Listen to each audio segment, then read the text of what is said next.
Phone చేస్తా ఉంటాడని చెప్పేసి మనం సిగరించుకుంటాం కదా. ఆయన ఫోన్ చేస్తుంది మన బాగు కోసం, మన జీవితాన్ని బాగా చేయడానికి ఆయన ఫోన్ చేస్తున్నాడు. ఆయన తాపత్రయం అదే, మన జీవితం బాగుపడాలని. కానీ మనం ఏం ఆలోచిస్తున్నాం, నాకు పనిపాటు ఏం లేదు, ఊరికే ఫోన్ చేస్తుంటాడు.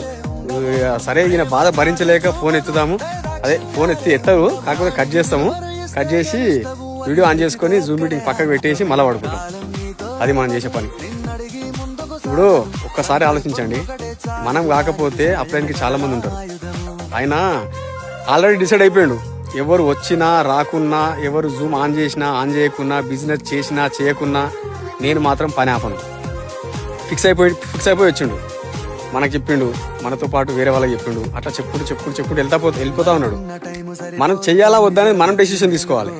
అంతేగాని అప్లైన్ ఫోన్ చేసేదాకా ఫోన్ లేపొద్దు, జూమ్ లోకి రావద్దు, అప్లైన్ ఫోన్ చేసేదాకా పీవీలు చేయొద్దు, అప్లై ఫోన్ చేసేదాకా ప్లాన్లు చేయొద్దు.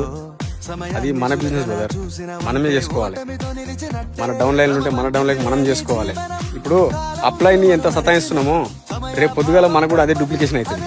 ఈ బిజినెస్ డూప్లికేషన్ బిజినెస్. సో చెప్పేది ఏంటంటే, అప్లైన్ ఫోన్ చేసేదాకా చూడొద్దు.